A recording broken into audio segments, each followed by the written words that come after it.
All right, David, ticket text. We'll get to the callers. Prop Bet Casino, where I'm being told someone may have set a record for accuracy this week. Tied. Okay, but listen, impressive total. Now, you know what? He now has the record because he tied it twice. Give him the belt. David, ticket text. What do you got, buddy? Attention on the game 100% and stop calling it a scandal. It's a nothing burger, someone says. Okay. Just let it go. No, I can't, because these people breathe my air, and it offends me. If we could get rid of the term nothing burger, I would be so happy. Yeah, and stop saying it's not a scandal. Like, it is. Just because you don't like it doesn't mean it's not happening. It's just society in a nutshell. Oh, the election didn't go my way. It's the same thing. Stop. Christ.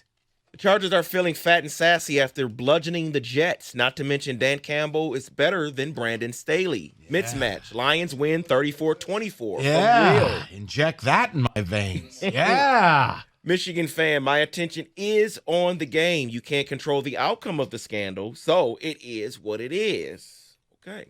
Mike is 100% right. Winning this game, and we can be a Super Bowl team. Chargers are an average football team. Lose this game, and we can and we should win the division in a playoff game.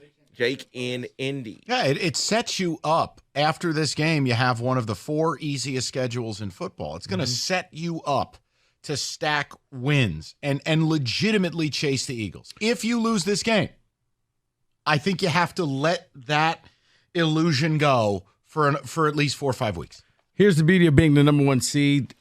You get to face the lowest seeded team, period, because they reshuffle in the NFL. And you only have to face really one good team, and it's going to be at home. You don't have that same gauntlet. It's what helped the Eagles last year. It's what could help you. Basically, if you get the 1 seed, you got about a 50% shot of getting to the Super Bowl. Modern history of the NFL, I think it's 52%. So that's what we're chasing. But in order to do it, I think you're going to have to win 14 games. You want to win 14 games? Best win this weekend. Yeah, this ticket texter saying he doesn't want the number 1 seed. The goal coming into the season was to win a playoff game, not just make the playoffs. The number 1 seed, I don't like our odds hosting San Francisco, Dallas, and, of course, the Seahawks. So he doesn't want the number 1 seed. That's interesting. Wait, so he wants a playoff win, just not here. He just wants a playoff win. Correct. He's just not saying necessarily where. He just wants a playoff win. You know what? Okay. Yeah. That makes no sense. But yeah, and I'm choosing to ignore it. Let's go to Don, 97.1. Donnie, what's going on, buddy? How's it going? Thanks for taking my call. Yes, sir. What's on your mind? The Lions. So I think they have a great shot to win. It just depends on who shows up, right? Let's look at Seattle. Let's look at Oakland. There was a crappy game. Yes, we won in Oakland, but that was just horrible. Is Dan Campbell able to make the right decisions? He can be aggressive. I like when he's aggressive, but aggressively smart. And then do they have the right game plan? Like, if this game, I think, defines really how they're going to be for the rest of the season. Like, this is the game that's really going to test them. They have to be smart.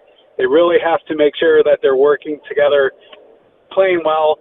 And it's just like, I don't know if they have that capability yet where they're like, yes, they're a 1 seed team. They have a potential, but I just it's going to be, this is going to define it. Can Dan Campbell really coach well? And I'm talking about all of the entire way that they go through and do game management. Do they have the right personnel in there? Are they taking the right timeouts? I haven't seen that complete game from the coaches yet, like all year. I mean, since Dan's been the head coach, I think he has potential, but like, is he really going to be at his top level to make sure that they're going to be where they need to be? Because they could win this game, but what is it? Is it 50-50? Is it 60-40?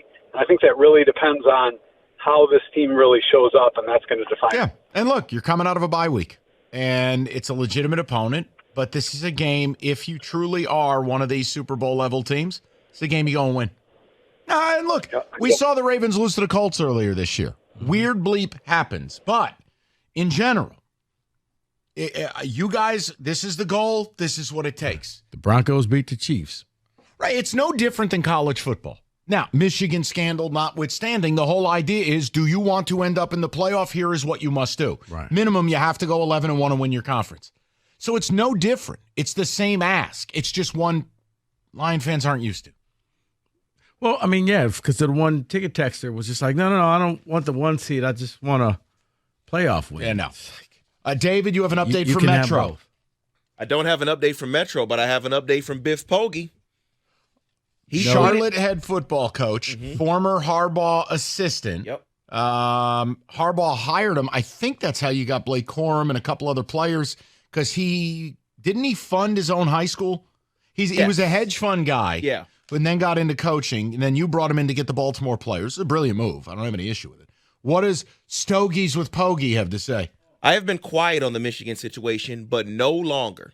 I was closer to Jim Harbaugh over the last 3 years than anyone except his wife and kids. If Jim knew, I would have known. I didn't know, and neither did he. I staked my reputation on it. Stop whining and get a better team. Okay. And you can go back to going 2-10 at Charlotte. Thank you. So now we've reached the Friends of Harbaugh stage. Mm-hmm. Just like when the article leaked earlier this week, it was someone on Jack Harbaugh's staff, right? Mm-hmm. Come on, man. Just stop. Yeah, because today every Michigan talking head has made the circuit this morning. Desmond's been on every show. Rich Eisman's chimed I in. did, and again, what I like is sometimes it's best when you see a fool speak, don't stop them. Just let them reveal themselves. Desmond screaming this would never happen in the SEC. Nick Saban would never allow Kentucky or Vanderbilt. And I went, wow. Right. The commissioner would just kick him out the office and slam the door. Right. Like, I've always known he was a douche, but now it's factual. Like, they can put that on Desmond's gravestone. So let me get it straight. You really believe you're above the rest of the Big Ten members, don't you? Mm-hmm. That's cute. Because we're Michigan, don't you dare ever question us. It's a code, guys. No, think about it. I know it is. I know it is. It's just, it's offensive because you can still allow for some free thought. Thank you. If Desmond goes on the air and says, look, I don't like the way this has gone down. It's no secret I played at Michigan. I love my school.